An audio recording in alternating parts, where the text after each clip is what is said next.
पूरे देश के स्वास्थ्य और जनमानस को ताक पे रख दिया अपने पॉलिटिकल मोटिव्स को हासिल करने के लिए। तालियां बजवाई आपने, थालियां पिटवाई, मोमबत्तियां जलाई, लेकिन वो जो मजदूर रोडों पर आ गए उनके चूल्हे कैसे जले इसका आपने नहीं सोचा। लेकिन आत्मा पर खरोंचें अब इतनी बढ़ गई हैं, कौन देखता है, कौन रोकता तो शायद रुक भी जाते, कोई दिखलाता आंख में पानी, इतना कहता कि ये शहर तुम्हारा भी है। उन्होंने भी नहीं देखा पलटकर जिनकी घर की दीवारें हमने चमकाई। मैं किसान वर्ग से आती हूं और किसान की बात करूंगी।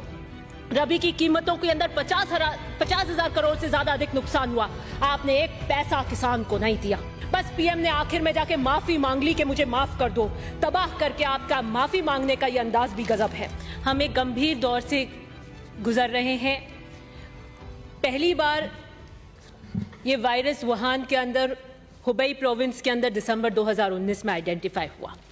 और मैं यह तारीख है इसलिए दे रही हूं क्रमबद्ध तरीके से क्योंकि इसकी अहमियत है। 31 दिसंबर को पहली बार चीन के अंदर इस निमोनिया के तरीके से एक नया वायरस आया। 1 जनवरी को वहां पे सी फूड मार्केट बंद किया गया। 9 जनवरी को WHO ने रिकॉग्नाइज किया। 10 जनवरी को कोविड-19 दुनिया के साथ साझा किया गया। 11 जनवरी को पहली मौत हुई और 13 जनवरी के बाद में दूसरे देशों, भारत में, ईरान में ये फैलने लग गया। 12 मार्च को WHO ने इसे पैंडेमिक घोषित कर दिया, वह ग्लोबल हेल्थ इमरजेंसी घोषित कर दिया। फ्लैटनिंग कर्व की इंपॉर्टेंस को WHO ने दर्शाया, जिसको सेंटर फॉलो नहीं कर पाई, जिसका औचित्य था कि कर्व को स्लैगर करने से, नए केसेस लॉन्ग पीरियड तक करने से लोगों को बेहतर केयर एक्सेस हो पाएगी। 12 फरवरी को ही राहुल गांधी जी ने अपने ट्वीट में सरकार को चेताया और कहा कि आप इस वायरस की भयावह जो आने वाला है, जिससे आर्थिक स्थिति और जानमाल का जो भयानक खतरा आने वाला है, उसे सचेत कराया ताकि सरकार इसका नियंत्रण प्रबंधन कर सके। लेकिन 12 फरवरी को सरकार ने उन पर ध्यान नहीं दिया। लेकिन फरवरी में दिल्ली दहर रही थी, सुलग रही थी। CAA, ट्रिपल तलाक, NRC, पॉपुलेशन रजिस्टर, ये एजेंडाज आपकी प्राथमिकता रहे, स्वास्थ्य आपकी प्राथमिकता नहीं थी। देश के साथ क्या आपको दूरदर्शिता की सोच रखनी थी, उसकी प्लानिंग आप नहीं कर रहे थे। होम मिनिस्टर की पुलिस विफल रही दिल्ली को सुलगने से रोकने से। और एक विशेष सेइंग है रोम के बारे में, emperor Nero was fiddling while Rome was burning. उसके बाद में आप लॉकडाउन घोषित करते हैं और 24 मार्च को 4 घंटे के नोटिस के ऊपर बिना किसी प्लानिंग के आप लॉकडाउन घोषित करते हैं। मैं इन तारीखों को इसलिए कह रही थी क्योंकि this lockdown was purposely delayed. पूरे देश के स्वास्थ्य और जनमानस को ताक पे रख दिया अपने पॉलिटिकल मोटिव्स को हासिल करने के लिए। आप मध्य प्रदेश की सरकार को टॉपल करने के लिए इस लॉकडाउन को स्थगित कर रहे थे। 23 मार्च को 9 बजे शिवराज सिंह जी चौहान मुख्यमंत्री की शपथ लेते हैं और 24 मार्च को देश में नेशनल लॉकडाउन लगता है। अभी बहुत सारी तोहमतें पहले लगा रहे थे कि सरकार होटल में थी, कोरोना का आप ध्यान नहीं देते, कोरोना का आप प्रबंधन नहीं करते, सरकार संवेदनशील नहीं है। 8 मार्च को जब 3 चार्टर प्लेन, 6 मंत्री और 9 MLA को बेंगलोर के होटल में रहती है, तब आपको कोविड की चिंता नहीं हुई। 10 मार्च को रेजिग्नेशन एक्सेप्ट हो जाते हैं और जब ये सब कुछ हो जाता है तब आप लॉकडाउन की व्यवस्था करते हैं मात्र 4 घंटे में। आप सोचते नहीं, आप प्लानिंग नहीं करते। तालियां बजवाई आपने, थालियां पिटवाई, मोमबत्तियां जलाई, लेकिन वो जो मजदूर रोडों पर आ गए उनके चूल्हे कैसे जले इसका आपने नहीं सोचा। और सबसे पहली मौत भी कर्नाटका में हुई कोविड से। बिना तैयारी के जल्दबाजी में सब्जियां खेतों में सड़ी, मंडियों में सड़ी, ग्राहकों तक नहीं पहुंच पाई, किसानों को कीमत नहीं मिली, उपभोक्ता को सब्जी नहीं मिली, एसेंशियल कमोडिटीज की आवक घटी, 60% सड़क पर थी ट्रक्स, 1 करोड़ दुकानें बंद हो गई, ट्रांसपोर्ट कीमतें 4 गुना बढ़ गई, राज्यों और राज्यों के बीच की सप्लाई चेन चरमरा गई। नतीजन जमाखोरी और काले बाजारी और इन्फ्लेशन पूरे हिंदुस्तान के अंदर बढ़ गया। ये आपने किया, ये प्रबंधन था आपका। और नेशनल डिजास्टर एक्ट है जो ये कहता है, जिसका सेक्शन 6(2) ये कहता है the national disaster management authority under the national disaster management act which is to be presided over by the Prime Minister of India with 9 nominated members will have a national plan for a national disaster, and COVID-19 is certainly a national disaster. लेकिन आप कोई national plan के साथ नहीं आए, आप 4 घंटे में ऐसे लॉकडाउन के साथ में आए जिसने आपने पूरे आर्थिक रूप से हर समाज के वर्ग को आपने चरमरा कर रख दिया। यह अचानक लॉकडाउन कर दिया जिससे लाखों लोग सड़क पर चले आए, कोई सुविधाएं नहीं दी। अगर आप नेशनल प्लान के साथ में आते जो कि सेक्शन 2D के अंदर कहता है that approved by the national authority, तो आप रिलीफ कैंप्स देते, shelter, food, drinking water, medical, ये सबको आप सुनिश्चित करते, जो आपने नहीं किया। मैं मजदूर की एक व्यथा कहना चाहूंगी कि हमने हृदय विदारक देखा, किस तरीके से मजदूर आया था, हमारे रोंगटे खड़े हो गए। आपने उसको तिरस्कृत किया, उसे दरकिनार किया। कंस्ट्रक्शन लेबर, चाहे हर जितना भी 39 से 45 करोड़ आबादी हमारी मजदूर की है, आपने इनके रिहैबिलिटेशन के लिए, इनके एम्प्लॉयमेंट के लिए कोई पॉलिसी आप लेकर नहीं आए। फिर आपने बसेस चलाने का थोड़े टाइम बाद में, कुछ अवधि के बाद में, जब पूरा देश एक स्वर में इनके लिए, इनकी व्यथा को बोलने लगा, तब आपने कहा point A to point B buses जाएंगी, जो कि पॉसिबल नहीं थी।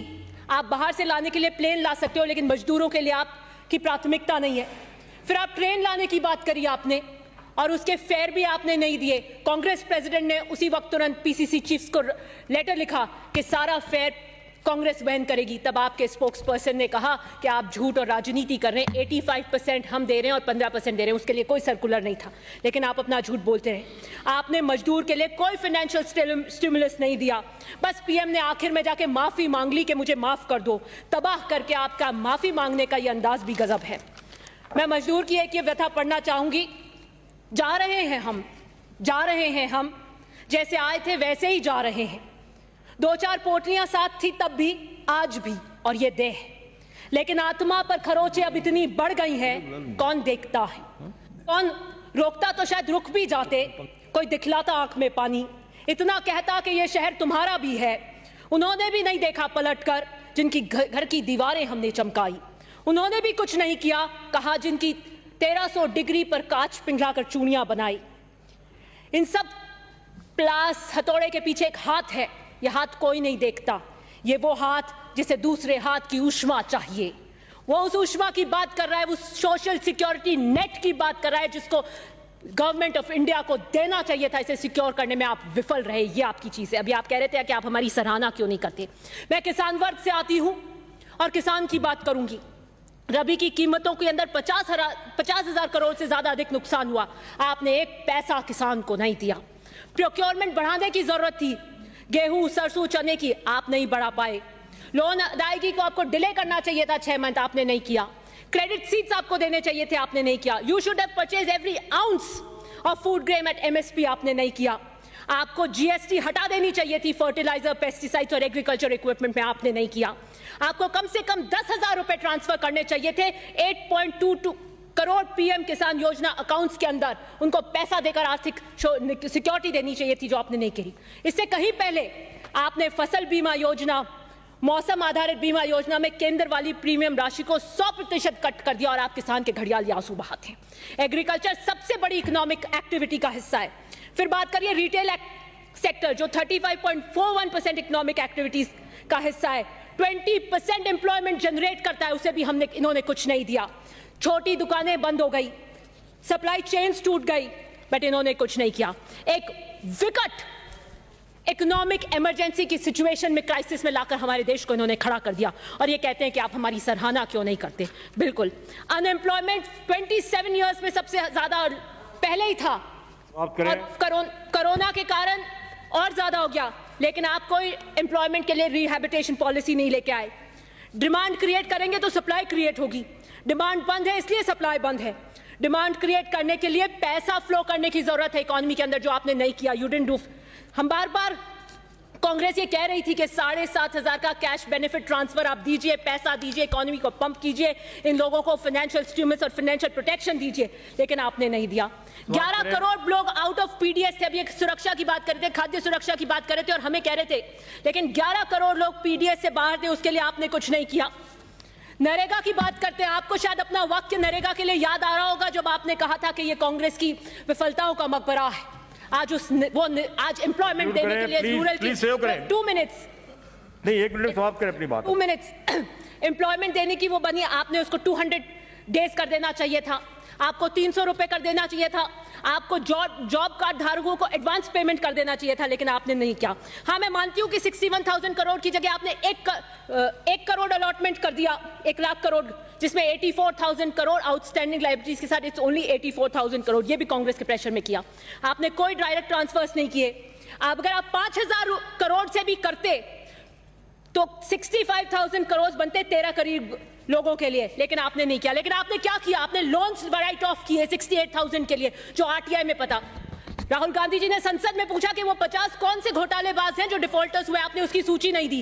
लेकिन 24 अप्रैल को आरटीआई में पता लगा मेहुल चोकसी, नीरव मोदी और विजय माल्या जो विलफुल डिफॉल्टर्स थे, उनके 65,000 के करीब आपने 50 विलफुल डिफॉल्टर्स के राइट ऑफ कर दिए। 65,000 आप यहां दे देते।